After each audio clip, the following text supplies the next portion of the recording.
And now, ladies and gentlemen of the old world, we're back in business once again with a community showdown featuring the Warriors of Chaos, who shall be led by the dreaded Morning Coffee Turtle. And today, guys, he faces off against the Greenskins, who shall be led by Poison. And it looks like it is going to be a Goblin Great Shaman. I would imagine he's probably going to be on a big old fat spider, but time will tell. Now, for the Hordes of Chaos here in the front line, it is going to be Chaos Marauders, and against Goblins, Fanatics, things like that, these bad boys can do the trick, but of course, against anything better than that, they're not going to have the best of times, but if you are going to be going for a somewhat heavy metal secondary line, especially with the backing of double Shaggoths, you are going to have to cut corners somewhere, and that corner is going to be these Chaos Marauders. Now in the secondary, we do have Chaos Warriors with great weapons. They do lose the fight against Black Orcs, but of course with magic support, Archaon Never Chosen, maybe a couple Shaggoths kind of beating on those Black Orcs, they can do some substantial damage. Chaos Warriors, I think in general, the shielded variant plus a great weapon variant, I feel like for the cost they're pretty good. They have good stats, armor, their leadership, across the board it's pretty decent. That's going to be 3 of those bad boys, and you know, even if the Greenskins do go something that, you know, if they don't go for Black Orcs, for example, right? If they go for Savage Orc Biggins or Orc Biggins or Goblins, even if you bring the Great Weapon variant of Chaos Warriors, they still have 100 armor. So they're going to be pretty durable against things that aren't Black Orcs and aren't Trolls. But, I mean, that's kind of the thing, right? Because mostly, if you are playing Greenskins, you go for Savage Orcs or Savage Orc Biggins, you're going to have Trolls backing you up to bring AP. So it's a tough world for these Chaos Warriors, but nice unit nonetheless. So it's going to be double Shaggy. Shaggy's here, of course, here to fight against some of the big monsters, most notably probably the Arachnarok Spiders, Rogue Idols. I don't know how common Rogue Idols are in this matchup. I feel like you see them occasionally, but yeah, Rogue Idols aren't very good at fighting other monsters, and yeah, probably just for spiders, honestly. Here we have Archaon Never Chosen, Fireball, and Burning Head. None of his sweet items, but nonetheless a pretty good kit of spells. And in the tree line, we have Chaos Knights with Lances, one of my favorite units. I think Chaos Knights with Lances are so badass looking.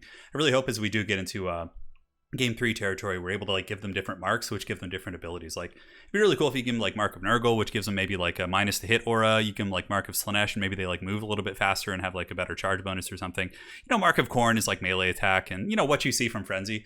It'd be really cool to have that kind of customization on the Chaos roster. Of course, at a cost, but yeah, I'm really excited to see what the future holds for Chaos. But aside from that, I mean, Lances, the Greenskins don't really have much in the way of the Cav game. They have Orc Boar Boys and things like that, but Chaos Knights on the charge should be able to really outmaneuver them. But what good Greenskin players will do is block their charge with some chaff or Spider Riders and then countercharge, Effigy of the Git, rampage them, you know, countercharge them with Trolls.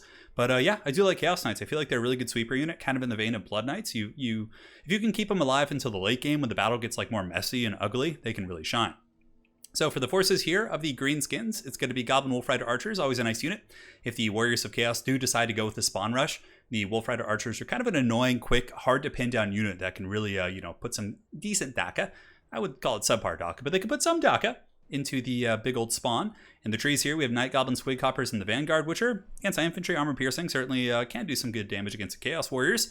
And for the rest of the Greenskin army, it's going to be some Gits, it's going to be some Lads. We got Goblins, we got Orc Boys, Orc Biggins, a couple Archers in the back, and the Giant is going to be certainly, yeah, I guess the Shaggoths are brought against the Giant, something I didn't really think about, but the Giant's not bad in this matchup. If you can screen out the Marauder Horsemen, this bad boy can really pound town a lot of Chaos Infantry, so going to be cool to see how it works. And it's going to be Goblin Great Shaman, actually on foot. No, is he on horseback or wolf? Not horseback. A looted horse. No, he's going to be on wolf, and it is going to be double Black Orc Big Boss. And Bob is certainly a beast. I mean, doesn't have the best AP values, but still 390 with the really, really good combat stats will help those orcs actually fight back against the Chaos Warriors. So the battle is now underway, and the little wolfos are dropping some DACA here into the Marauders in the front line with their auto fire. Dragon Ogre Shaggoth's getting a little bit aggressive here. I haven't seen a Goblin Great Shaman used in quite some time when it wasn't on its spider, so I'm quite curious. It does, of course, have the free Arcane Conduit. Oh, what is happening here?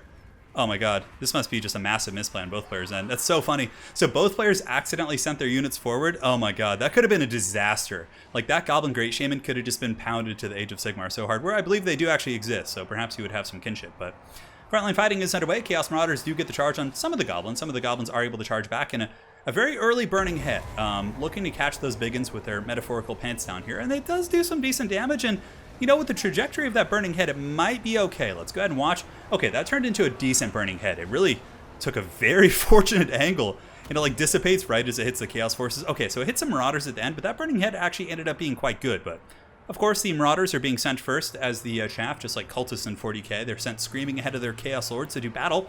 And Archaon Never Chosen going fisticuffs with the double Bob. And Bob is no joke, like I said. And it looks like Archaon is certainly losing that duel. He does not want to stay there. There's 2 Bobs beating on him. And yeah, he's got to pull back. So it looks like he's actually going to stay, maybe expecting the Shaggus to come in and really change the dynamic of this battle. And though the Shaggus will beat down Bob pretty well, you know, they are not on their mounts. So Bob's are foot characters here, so the anti-large from the Shaggus isn't going to help. But okay, it looks like the Shaggus are actually getting in there, and Archeon, of course, is making contact as well, so that Bob is taking a lot of damage. Now the Chaos Warriors with great weapons have piled in here, so we certainly have the fight of fights. Chaos Warriors against Orc Biggins and Goblins should be able to get a lot of kills and take very little damage in return. Curse at a Bad Moon going down from the Gabo over here onto the Chaos Warriors, and now a nice rear charge coming in from the Squig Hoppers. A little 2-for-1 action. Squig's going to be screaming in there as they do get some nice, juicy anti-infantry charges here on the Chaos Warriors, and might actually help those Orc boys win that fight. Now, Archeon is able to do well there. It looks like one Bob is kind of broken off. The other one is still fighting strong, but the Orc Daka is now kind of pouring in here, and the Goblin shooting missiles at point-blank range, but in classic Greenskin fashion, he is still missing. Where are those Chaos Knights? It looks like the Chaos Knights in the back have been getting used to kind of clean things up. So just kind of chasing down routing archer units, but now they're going to be hammering into this back line with an uphill charge. They're not quite as thunderous, but still able to get some damage. And ooh, that is rough for the Greenskins, because the archers were what was really changing the dynamic of that battle. They were wearing down the Shaggots, but now that Bob, the archers, and all these Greenskin melee units back here are kind of stuck in combat with, you know, 120 armored Chaos Knights, that's going to be a bad time for anyone. So here, Archeon staying in combat versus Bob by himself, you know, perhaps confident that he can handle the situation, and he certainly will win that fight. Perhaps leaving one Shaggoth here could have been good, and it looks like the double Dragon Ogre Shaggoths are going to be going after the Giant. Certainly not a bad choice, and Archeon's going to be pulling back from Bob, I guess realizing that he is a foot character. There's no need to stay and fight him, just leave him for last, you know? Go after the Goblin Great Shaman, go after some of the squishier parts in the army, but, you know, both players are doing pretty devastating damage in the back lines. Chaos Knights are running through the back, Squig Hoppers are also rear charging Chaos Warriors across the board, so both armies are going to be pretty sparse as it pertains to infantry pretty soon. And here we have a little bit of a Benny Hill going on. You can see the Goblin Great Shaman, 92 speed, running from the Lord of the End Times. Imagine this little goblin just like knowing that like the incarnate of chaos is like chasing him. Archeon, knowing he can't catch that little wolf, it's pretty damn funny. No matter how much blessing you have from the Chaos Gods, you're still not going to be able to catch a goblin on wolf, Archeon. So don't even try it. Activate it. It's pretty much the free Arcane Unforging. And a Vindictive Glare coming in there from the Goblin, just cackling as Bob, with a heroic killing blow, able to be really substantial. And Sneaky Stab and super sauced up. 628. Very, very wise of Archeon to run here, especially considering that there are Goblin Squig Hoppers nearby. And the Giant of the Greenskins is also going down. So you can see the Giant here is getting pounded by the two Shaggoths. No surprise there. They're dedicated anti-large monsters. They overwhelm him with numbers. They also have infantry support. So the big old Giant probably going to break and most certainly be chased off the battlefield and or killed here. But the Greenskins are getting some Daka back online. Archers, and archers here. Archeon the Everchosen is also quite tattered. Definitely, yeah, in bad shape. I mean, if the Greenskins can maybe lock down the Dragon Ogres using the Squig Hoppers and then get really good focus fire with their archers, there's certainly a good opportunity for them to potentially get back in this game. Currently, as it stands, Chaos is a little bit ahead. Squig Hoppers are hunting Archeon, which is hilarious. And -2, is he going to break to the Squig Hoppers here? Oh, he's wavering. He's just barely holding as the Knights get in there to rescue him potentially. 16 leadership, 802. Little Goblin Great Shaman lurks in the shadows. The Arcane Conduit has been popped, looking to perhaps blast the Lord of the End Times with some fell magic. Well, not fell, but some wah magic, or little wah magic. I think he's going to do it. I can tell. I can see in that Goblin's eye right there. He really wants to kill. But the Warriors of Chaos are able to break off the Squig Hoppers. Bob is still fighting here against the Chaos Warriors. I would imagine some Squig Hoppers, if they do come back, should come in and help clean up those Chaos Warriors. Basically, if you could kill all the Chaos Infantry and like kind of surround the monsters with chaff and maybe focus them down, that's their best bet, I think. And it looks like the Goblin's going to be using a Vindictive Glare, but oh man, Archeon jukes it! 781 right there, getting in there onto the Savage Orc Arrow Boys, but he's got to be careful, honestly. I mean, all these like crappy Greenskin units, there are some big ones back here, and like even if the little Goblin Great Shaman charges him, he's low enough that like that could matter, you know? Up on the high ground, Shaggoth's just kind of beating down all the Greenskin units and terrifying them where he can, but now the tide has turned! The hunter has become the hunted, as the Goblin Great Shaman with his little shank hunts down the Lord of the End Times, only in Warhammer Fantasy, ladies and gentlemen. Here you can see 566, 22 leadership, 12 leadership. Archeon's getting beaten down by this little goblin here, and it looks like, ooh, that's a good burning head, though, on the way out. Archeon is very, very low here. 136, that burning head was beautiful, though. Certainly did a lot of damage, but Archeon is... yeah, that little goblin might be able to get him. Sneaky stabbing on himself. It's wearing off now, but he's on the hunt. Archeon is broken. I do not think the Lord of the End Times is going to make it back to this battlefield. Here comes the goblin. Oh my god, this is so great. Look at him. Look at this, the pride of the mountains.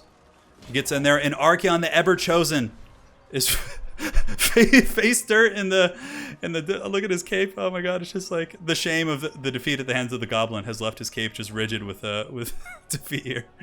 Archaon is slain by the goblin great shaman. Man, it's moments like that that make this game truly magical. And you know, though Chaos is winning this game, did they really win? You know, if this goblin great shaman escapes this battle, right? He escapes his battle, you know, goes back to the mountains, tells of the defeat of Archaon Never Chosen. Perhaps then Grimgor will gather the boys to come defeat what's left of this Chaos Force. But yeah, I mean, it was a great game. It was a really, really fun match for sure. I don't know. Can the Greenskins come back from this? I just don't think so. The Chaos Knights are just going balls deep, like, everywhere. Yeah, just riding these guys down. And this is what I'm talking about. Like, if heavily armored Cav, Blood Knights, you know, Chaos Knights live in the late game, and there's like, oh man, if they can rain on infantry, it's just brutality. That's going to be it. That's going to be army losses. But man, what a great game. What a great game. That was a really fun one. A very odd build. I would say the Chaos build is let me think. Morning Coffee Turtles build. Yeah, I mean, it's good. Like, it has answers for Black Orcs. You know, with the great weapons, plus a little bit of Shag support. It can deal with monsters. Perhaps, like, cut a Marauder and get some, like, Poison Hounds. I think, like, if you had, like, 2 units of Poison Hounds, for example, that would have been... Or you could even cut a Chaos Warrior and get 2 Poison Hounds, like, to chase down the Archers and help you intercept the Squake Hoppers, who actually aren't terribly efficient against Hound units. I mean, they can't kill them one-on-one, but in terms of, like, countercharging them, things like that, disrupting Archers. But yeah, it was a cool build. I definitely liked it. It was fun. And for Poison's build, you know, I feel like all the foot characters kind of did him dirty there. Yeah, I mean, I guess the build has the answers to deal with the double Shaggoth with the Archers, and, you know, the Giant can also fight back as well, but yeah, 2 foot bobs. I don't know about 2 foot bobs. Yeah, because, like, I feel like if the bobs were on their pigs, they would have had better AP. They could have intercepted the Shaggoth. They could have supported the Giant better. But on foot, they just kind of got, like, left in the dust. And they're such an expensive investment. You know, maybe cut 1 bob there. I mean, of course, like, I have different Greenskin builds. But I'm just trying to, like, keep the spirit of his build while giving some suggestions. The Goblin Great Shaman, like, you could cut 1 bob and put the Goblin Great Shaman on a spider. And then suddenly you have 2 monsters, which can actually fight off the Shaggoths, right? And then the other bob goes on to a Pigback. And the pig plus the spider plus the giant should be able to, you know, take Archaon or to take the Shaggoths or at least hold their own with a little bit of defensive support. But yeah, it was a really fun game. Hopefully you guys enjoyed this Warriors of Chaos vs. Greenskin game. And until next time, my friends, we will be back with more content soon. You guys take care.